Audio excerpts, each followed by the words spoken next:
Dalam sepekan yang lalu, Gubernur Papua Lukas NMB menjadi topik di sejumlah media tanah air.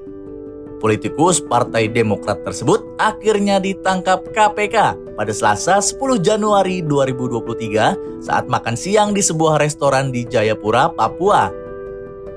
Penangkapannya pun cukup membuat heboh lantaran para simpatisan Lukas sempat menyerang Makobrimob Polda Papua dan Bandara Sentani guna merebut kembali Lukas ke pangkuan mereka.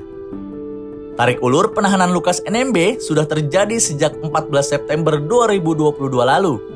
KPK mengumumkan Lukas NMB bersama sejumlah koleganya sebagai tersangka kasus korupsi. Berdasarkan bukti permulaan yang cukup, saat itu Lukas diduga menerima gratifikasi senilai 1 miliar rupiah.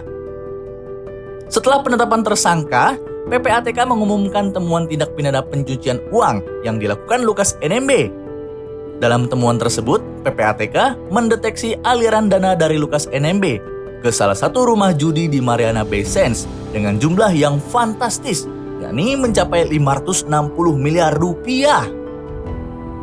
Hasil analisis keuangan PPATK tersebut diumumkan Menko Polhukam Mahfud MD pada 20 September 2022. Sebenarnya, KPK telah berulang kali memanggil Lukas NMB ke Jakarta untuk menjalani pemeriksaan sebagai tersangka. Namun, Lukas kerap mangkir dari pemanggilan tersebut dengan alasan sakit.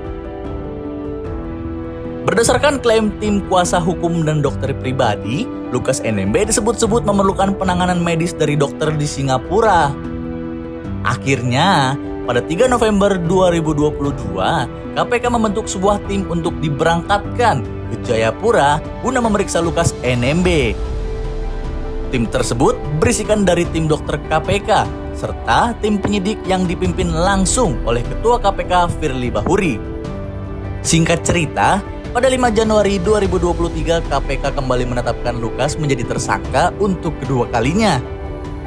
Dalam kasus ini, KPK langsung menahan pemberi suapnya, yakni Rijantono Laka, yang juga ditetapkan tersangka.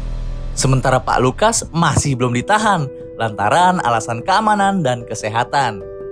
Rijantono Laka diketahui memberikan uang gratifikasi senilai 1 miliar rupiah kepada Lukas NMB agar mendapat 3 buah proyek jangka panjang selama periode 2019 sampai 2021 senilai 41 miliar rupiah. Nah, kabar terbaru si gubernur nonaktif itu, rencananya Lukas akan diperiksa terkait kasus korupsinya dalam minggu ini. Mengingat kondisinya yang mungkin sudah membaik ya. Hal ini disampaikan oleh penyidik KPK Ali Fikri. Menurutnya tim penyidik tengah mengagendakan pemeriksaan tersebut.